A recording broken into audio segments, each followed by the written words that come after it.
Je me trouve en compagnie de notre conseiller horticole Michel Paquin qui a abordé avec nous plusieurs sujets qui touchent l'utilisation, ou devrais-je dire plutôt l'entretien de nos plantes d'intérieur, puisqu'à ce temps-ci de l'année, c'est vers ça qu'on se tourne pour se faire passer un peu nos petits besoins horticoles.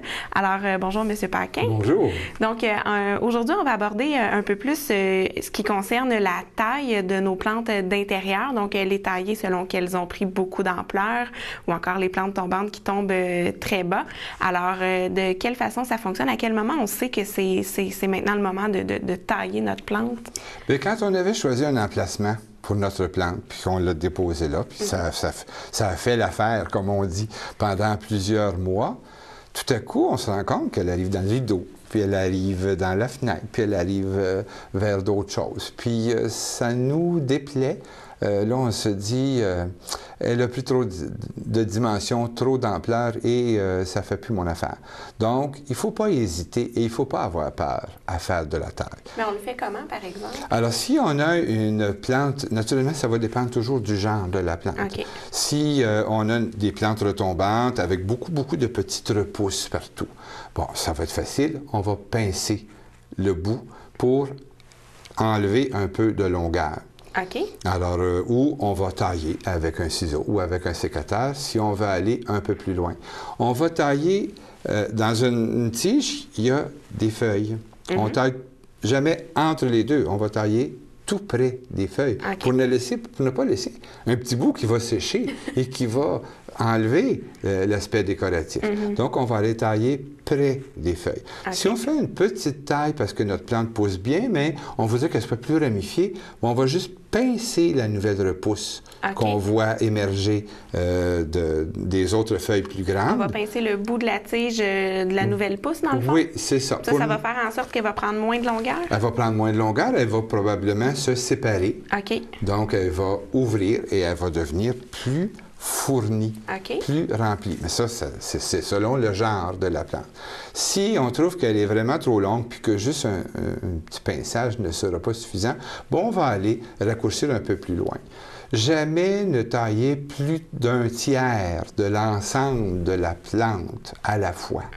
Alors, il ne s'agirait pas là, de faire une taille vraiment très drastique, puisque là, on enlève trop de feuillage. Le feuillage absorbe l'humidité, mais absorbe la lumière, et il y a une certaine proportion qui est exigée pour que la plante continue d'être en bonne santé. Alors, si on la rabat de moitié, on lui enlève beaucoup de capteurs. Oui. Alors, donc, on va y aller. Ou, si on veut, parce qu'on veut faire une taille plus importante, on va y aller un tiers à la fois.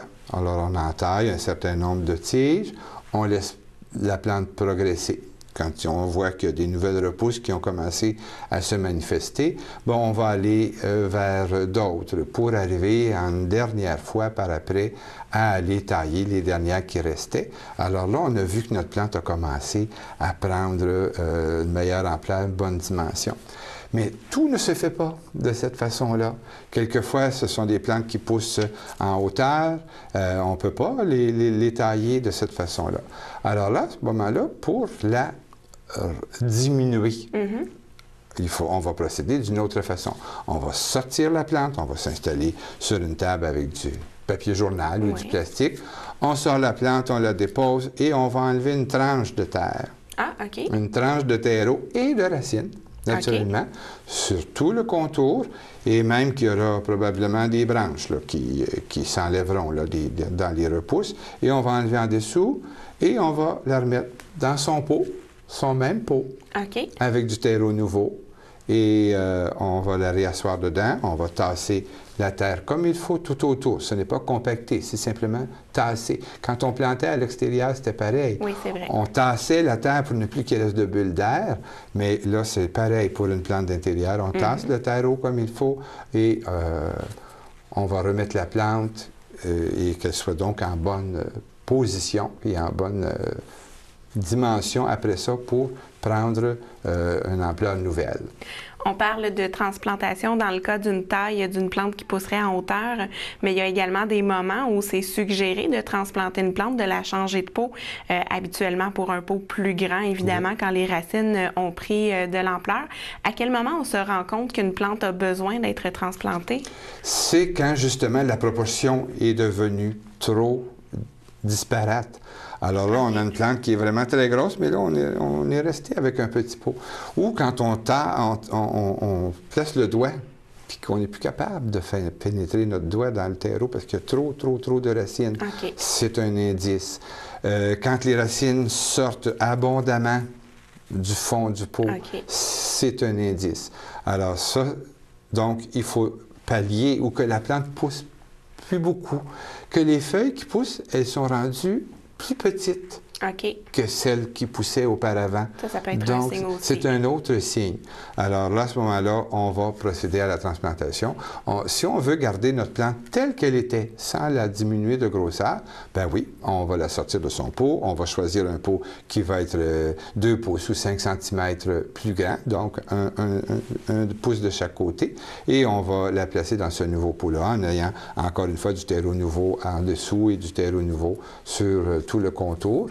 Et on va bien tasser et on va faire un petit arrosage pour laisser bien pénétrer.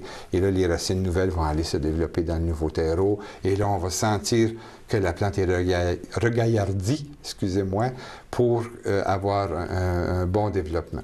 Puis est-ce qu'il y a un terreau spécial qu'on doit choisir pour la retransplantation comme ça? C'est un terreau d'empotage pour okay, plantes d'intérieur. C'est vraiment ça qu'il faut utiliser. Aucun terreau d'extérieur. On va utiliser un terreau d'empotage pour plantes d'intérieur, plutôt léger. Okay. Et ces terreaux-là sont vraiment bien faits en conséquence quand c'est marqué terreau d'empotage pour plantes d'intérieur. C'est le terreau qu'on va utiliser et qui va apporter les éléments nutritifs et qui va faire réagir l'engrais. Donc, il y a des éléments dans ces terreaux-là qui vont garder l'humidité et il y en a d'autres qui vont garder aussi une certaine souplesse au terreau.